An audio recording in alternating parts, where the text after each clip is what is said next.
Hey folks, this is Shawn with ArcheryTalk. I'm here with Mark and Terry Drury. We're going to ask them a few questions about the upcoming season, what they got going on.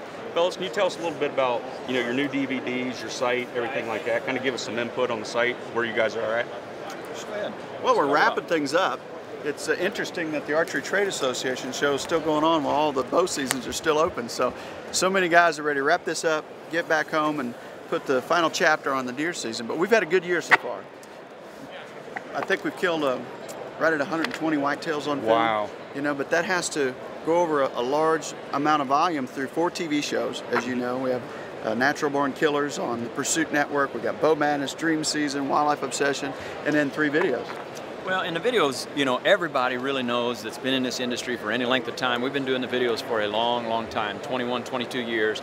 We've got 3 individual series, the Whitetail Madness series, the Dream Season series, and the 100% Wild, 100% Fair Chase series. All of them are uniquely different. We now started something, the Boontown series that we came up with. It's all booners from top to bottom. And that one's been a big success for us. So the videos are really where our bread and butter started, but television has been a great addition to the Drury Outdoors team and the staff as far as exposure. What's your guys' web address where people can go in and check it out? DruryOutdoors.com. Okay. DruryOutdoors.com. And when you're there, you'll see 2 things that make us unique. One is our journal. And through the years, it's been the most sought after part of our site. This year we took the next step and made it a video journal to where when a guy goes out and kills one, you don't just get the pictures and the written word, you also get a video clip generally within an hour to a day. It depends how long it takes to get it in, and you get to see that journal update on each of those bucks there on the ground. Very the other cool. part that makes our site unique is a new project we've got going on called the Inner Circle. The Inner Circle, Mark said it's unique, and it really is. It gives you an insight, and this is an insight to what we do every day, how we think, how we breathe, how we eat, why we're going to individual trees, why we planted these food plots in this configuration or that configuration. And it really is for the average consumer to try and help him a little bit and say, hey, how can I become a better hunter? We're trying to show by all the mistakes we've made throughout the last 20, 25 years how we can improve your hunting properties, how you can play in on the weather conditions and the moon phase and all those different things, those elements that we key in on. That's what the Inner Circle is all about. It's about that insight. Now, with your guys' journal on that, like that you were talking about with the journal and the Inner Circle, like when you guys go in there, you're logging like barometric pressure and stuff like that when you killed your deer, wind speed. Some guys do, some don't. It varies based on who killed it. So you just never know. But the Inner Circle is a little bit different from anything we've ever done because we're, for the first time ever, content fresh from the field we'll put on the Inner Circle, kills that have happened throughout the years or throughout this year. We put blasts from the past. Terry mentioned we've been in business 21 years. Well, some of those hunts are so old they're new again. Right. So we went back in the early 90s, late 80s, put some of those hunts on there. So it's cool. Unique content, but you can definitely pick up a lot of information from the Inner Circle. I wait every day until Terry does his post.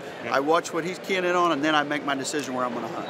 Very cool. Now you know not to believe that, I guess. Yeah. But you're absolutely correct. We try to get as detailed as we possibly can because everybody wants to know how you're killing big deer. And the reason is because of the amount of hours that we spend, but the fact that we're so really meticulous about observation, and a lot of it is FYI, or MRI, most recent information, and we really key in on that. And then it's about stacking the odds, and it is about barometric pressure and moon phase and weather conditions, because the weather really trumps everything. And if you got some cool weather, your odds of seeing whitetail up on their feet, maybe heading to a food source or a travel corridor or something, are so much higher. So the Inner Circle really gets you into our minds. I mean, as much depth and detail as we could possibly give. Very cool. What were some of your guys' favorite hunts from this past season? Which one really stands out in each of your minds that you're thinking, man, that was just phenomenal? Well, those are easy questions for me to answer. It was Taylor's bow kill this year. Yeah. She killed, I think, on October the 3rd or 4th. We went out together, 143-inch 4-year-old, 10-yard shot. She hits it a little far back, but she hit the hepatic artery going in the liver. Ran 40 yards and died. And high fives and a few tears. Oh, and yeah. Those are always my favorite hunts. You know how many adult men would like to have a 143-inch whitetail? Me? You know what I mean? In addition to that, Taylor killed 167 with the youth season with a gun. 67-inch deer with a firearm. She had a pretty good year. She had a really good year. Really good year. Now, what was your favorite hunt from this year? It's a double-edged sword, and I got to say this because I went into a spot that Mark hung and picked and literally spoon-fed me, and the right deer came through. He had told me which one he expected, a 170-inch deer. Fortunately, I killed him, but made an errant shot. So I was hot as a pepper after making an errant shot, but it was the fact that he hung the set, knew the spot, and expected what deer to come by, and he did. And that was probably my favorite hunt there in Iowa on his farm this year. Very cool. And I made it all up. I didn't think that deer would show up. I just wanted him to go. I just wanted him to go scout that spot and see if it was any good. Well, fellas, I appreciate your time. I know you guys are busy and pressed for time. Thank you. And anything you need from us on Archery Talk, give us a shout. Hey, I want to thank you for everything you're doing. I think you guys are doing a great job. We really, really are excited about all the new changes that's going on there at Archery Talk. Thank you. Thanks for all the support, guys. Absolutely. So many positive posts about our videos and stuff through the years. We appreciate that. Thank you very much. Matt reads it all. Terry and I read a good bit of it, but keep them coming. Means a lot. Thanks, guys.